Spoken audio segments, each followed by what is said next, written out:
आज ये जो कार्यक्रम है आदिवासी समुदाय का भविष्य निर्माण करने की एक पहल जो आज आदिवासी महासमिति द्वारा जो आयोजन किया जा रहा है, आदिवासी समुदाय के सभी जनप्रतिनिधिगण, भक्तगण, कर्मचारीगण सभी को एक मंच पे लाने का जो काम किया गया है, मैं मेरी ओर से आदिवासी महासमिति को खूब खूब धन्यवाद देना चाहूँगा। इस मंच पे विराजमान वर्तमान हमारे आदिवासी समुदाय के टीएडी विभाग के मंत्री महोदय, हमारे राज्यसभा के साथी चुंदीलाल जी, उनका नंबर मैंने ही ले लिया है, पता नहीं क्योंकि मुझे भी थोड़ा, हम लोकसभा राज्यसभा है तो शायद लोकसभा में संख्या ज़्यादा है, इस बात का आपको ध्यान रखना है। पूर्व हमारे लोकसभा सांसद महोदय कनकमल जी, हमारे 84 के विधायक जी, सागवाड़ा के विधायक जी, मैं सभी का नाम नहीं लेना चाहूँगा। हमारे जितने जो मेट कोटवाड़, हमारा सूरत सुराता धाम से, बेणका से, बेणेश्वर से पहुँचे हुए हमारी सारी नारी शक्ति, सेवानिवृत्त अधिकारीगण, आप सभी को ये जो आयोजन किया गया है, हमारे पूर्व वक्ताओं ने, कई साथियों ने बताया कि राजनीतिक विचारधारा कहे कि मतभेद हो सकता है, लेकिन समाज की झाझम को लेके, समाज के हक अधिकारों को लेके, समाज में जो कुरीतियां हैं उनको दूर करने को लेके, समाज के इतिहास को जिंदा करने के लिए, समाज की संस्कृति को कायम करने के लिए आज ये एक मंच पे आए हैं। और मैं जो आयोजन कमेटी को कहना चाहूँगा, हम सबका उद्देश्य है आदिवासी समुदाय के हित में काम करना, आने वाली पीढ़ी का भविष्य निर्माण करना। हो सकता है आज संख्या बल में कमी रही हो, लेकिन आयोजन कमेटी को कहना चाहूँगा, मनोबल नहीं तोड़े, आने वाले समय के अंदर यही पेड़ का पूरा जाम हो जाएगा। इतना आज जो पहल की उसका परिणाम आएगा आने वाले समय के अंदर। और मैं उम्मीद करूँगा कि इसी तरह सारे राजनीतिक विचारों के जनप्रतिनिधि, पार्टियों के जनप्रतिनिधि यहाँ इसी मंच पे आने वाले समय में भी इस तरह से एक मंच पे बैठे, राजनीतिक लड़ाई हम बाहरी खुले मैदान में हम लोग लड़ लेंगे, लेकिन जब समाज की बात आती है तो एकजुट होना चाहिए। वक्त काफ़ी हो चुका है, मैं आयोजन कमेटी ने मुझे अध्यक्ष बनाया, लेकिन मैं पहले समय ले लिया, उसके लिए क्षमा चाहूँगा पूरे मंच के अतिथियों से। बातें बहुत सारी हैं, मैं 2-3 बातों पे आप सभी का ध्यान आकर्षण कराना चाहूँगा। पहली बात, ये मैंने पर्चा जो पढ़ा, इस पर्चे में लिखा हुआ है मोटी मोटी बात कि आदिवासी समुदाय के लिए सरकार से कुछ महत्वपूर्ण मांगों को पूरा कराना, प्रकाश डालना। दूसरा बिंदु है कि आदिवासी समुदाय के हक अधिकार, इतिहास, संस्कृति, आदिवासी समुदाय में कुरीतियां जो फैल रही हैं, डीजे वीजे, नशा मुक्ति, ये सारी चीज़ें, इन 2 बिंदुओं पे फोकस करके आज जो कार्यक्रम कराया गया है, तो मेरा पहला सुझाव है, और मैं उम्मीद करूंगा आप सभी जो पंडाल में विराजमान है और मंच पे बैठे हुए सारे अतिथि इस बात को मानेंगे। इतिहास से कॉन्फिडेंस आता है।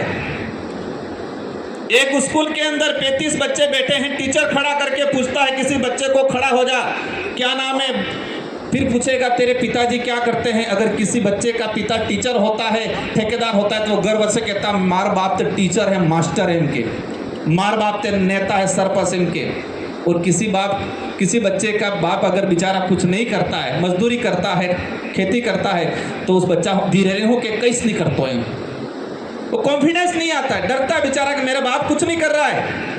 वही चीज़ हमारे अंदर कॉन्फिडेंस तब आएगा कि हमारा इतिहास हमको पता होगा, और इतिहास जीवित रहेगा तो हमारे अंदर कॉन्फिडेंस आएगा।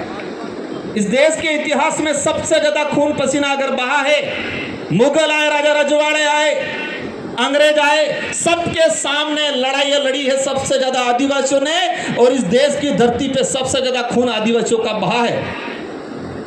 लेकिन इतिहास के पन्नों में इन लड़ाइयों को नहीं लड़ाइयों को नहीं बताया जाता है। अभी हाल ही के अंदर राणा पूजा को लेके मामला चल रहा है, कल ही मेरे पे फिर वापस कोर्ट से नोटिस आया है कि आपने भील कैसे बोला। 2 बार कोर्ट से मेरे पे नोटिस आ गया है। 2 दिन पहले संभागीय आयुक्त के पास जाके कुछ तथाकथित संगठन जाके ज्ञापन दे रहे हैं कि राणा पूजा भील नहीं है। कितनी बड़ी चोट पहुंच रही है अपने दिल पे, कितना बड़ा। आज हम इतिहास की बात करते हैं, पूर्वजों की बात करते हैं, जो हल्दी घाटी के युद्ध में कंधा से कंधा मिला के लड़ने वाला हजारों भीलों का खून बहा है उस हल्दी घाटी के युद्ध में, और उसका सेनापति जो भीलों का नेतृत्व कर रहा था, उसका इतिहास खत्म करने की बात आ रही है आज। मैं चाहूंगा आज ही प्रस्ताव लिया जाए, इस मंच से महासमिति के बैनर तले राज्य सरकार को भेजा जाए।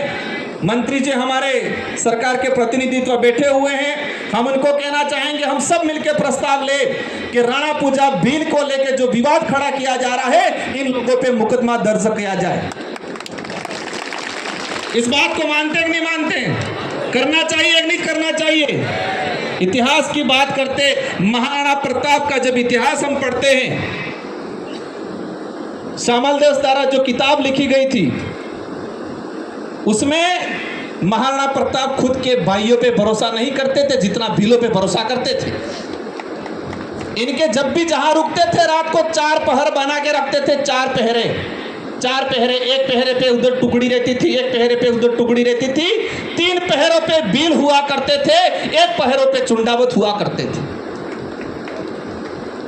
कोई भी व्यक्ति खाना देता था राजा रजवाड़ा के समय, महाराणा प्रताप कोई भी दूसरा खाना लेके आता था, उसका टेस्ट कराते, चेक कराते थे, कोई जहर तो नहीं मिलाया। लेकिन भील सैनिक लेके आता था तो उसका खाने का टेस्ट नहीं कराते थे कि इसमें जहर मिला नहीं मिला है, आंख बिन करके खाना खाते थे। आज उस इतिहास को खत्म करने की बात की जा रही है। तो पहला ये। सेकंड नंबर पे मेरा सुझाव है, आदिवासियों का महाकुंभ महासंग्राम बेणेश्वर, हमें हर समुदाय से भाईचारा हमारे पुरखों ने भी रखा है, आज भी रखा जा रहा है, और हम सब प्रयास करेंगे सामाजिक सौहार्द बना रहे, आने वाले समय में भी बना रहे अन्य समुदाय से। लेकिन बेड़का की धरती पे आदिवासी समुदाय के लिए 1 बीघा भी जमीन रिजर्व नहीं है। आज यह प्रस्ताव लिया जाए कि बेड़का के ऊपर जो जमीन है, और मंत्री महोदय जी को रिक्वेस्ट किया गया है, और मैं भी मैंने आज तक किसी कार्यक्रम में कोई घोषणा नहीं करता हूं मैं, लेकिन फिर आज कहना चाहूंगा, मैं भी सांसद कोटे की तरफ से 50 लाख का भवन आप कहोगे उस बाणका की धरती पे बनाएंगे अपन। मंत्री जी भी देंगे, उन्होंने यस कर लिया है, सभी जनप्रतिनिधि भी देंगे। लेकिन यहाँ पर आदिवासियों के लिए विधानसभा वाइज, यहाँ धोनी वाइज, यहाँ धाम वाइज, सुराता धाम का भवन एक हो, बेणेश्वर का, मानगढ़ का हो, छाणी मंगरी का हो, हमारे सावला का हो, बांसवाड़ा में जितने जो छोटे मोटे धाम धोनी हैं, इन सभी का यहाँ पर एक न एक भवन होना चाहिए, ताकि व्यक्ति आवे तो बोलियम नहीं कुटा तो पर आदमी आ धाम माते धोनी माते अपने अपने इलाका नु जी है बेआबिन रहेगा। तीसरे नंबर पे प्रस्ताव लेना चाहेंगे कि हाल ही सरकार ने जितने जो मंदिर हैं, इन मंदिरों के पुजारियों के लिए मासिक तनख्वाह का प्रावधान किया गया है। अच्छी बात है, हम स्वागत करते हैं। लेकिन आज प्रस्ताव लिया जाए कि आदिवासी इलाके के अंदर जितने दाम धुनीदार हैं, उनको भी मासिक मिलना चाहिए कि नहीं मिलना चाहिए तनख्वाह। मैं दूसरे विषय पे नहीं जाऊंगा, और वैचारिक मतभेद हो सकता है, राजनीतिक पे हो सकता है, धर्म पे हो सकता है, किसी पे हो सकता है, नो डाउट। हम सबका प्रयास यही रहेगा इस समुदाय को सही दिशा में क्या ले जाना चाहिए। तो आज ये प्रस्ताव लिया जाए कि आदिवासी इलाके के अंदर धाम धुनीदार कोटवाल जितने जो हैं, इनको भी मासिक, क्योंकि ये भी पूजा पाठ अर्चना करते कि नहीं करते आपड़े तो आनंदी मड़बू सुसे हूँ। आदिवासी समुदाय के इतिहास की बात करें, मैं लंबा नहीं जाना चाहूंगा। हर इलाके में आदिवासी सभी धर्मों में बटा हुआ है। आदिवासी समुदाय हिंदू धर्म को भी मानता है, कुछ ईसाई को भी मानता है, कुछ मुस्लिम को भी मानता है, कुछ जैन को भी मानता है। मैं सतरामपुर गया, सतरामपुर एक परिवार मिला, और वो शायद कटारा गोत्र के थे, जैन धर्म अपना रखा है। इस देश के अंदर आदिवासी जैन भी है, मुस्लिम भी है, हिंदू भी है, ईसाई भी है, बौद्ध भी है। और रामपाल वाला एक धर्म फिर प्रचारित हो रहा है, विशेषकर खेरवाड़ा में घुस गया है, वहां पर भी है। लेकिन हकीकत यह है कि आदिवासी आदि अनादि काल से सभी धर्मों के निर्माण से पहले अपनी खुद की धार्मिक व्यवस्था थी।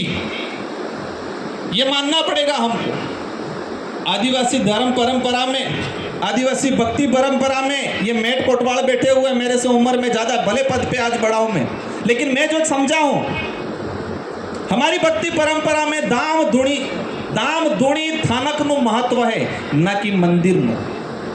हमारी परंपरा में दजा नेजानो महत्व है, न कि झंडा नु।